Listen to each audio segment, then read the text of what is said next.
How can I use Roblox Data Stores to make leaderboards?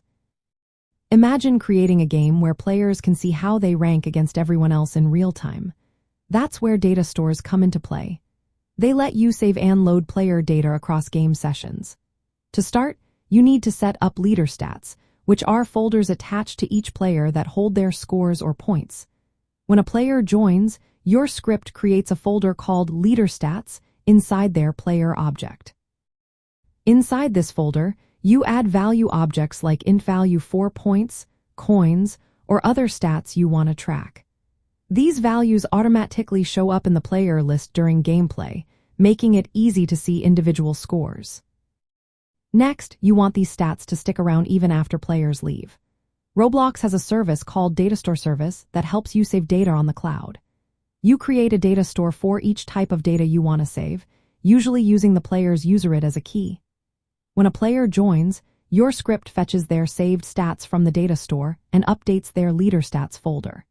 When they leave or after certain intervals, you save their current stats back to the data store. This way, progress is never lost. For a global leaderboard that shows the top players across all game sessions, you use an ordered data store. This special data store allows you to save scores and retrieve them sorted from highest to lowest. When a player's score changes or they leave, you update this data store with their new score. To get the top scores, you use the getSortedAsync method, which returns the highest values in order. You can then display this data on a GUI, like a screen GUI or surface GUI, to show the rankings to everyone. To keep things running smoothly, only update the global leaderboard when necessary.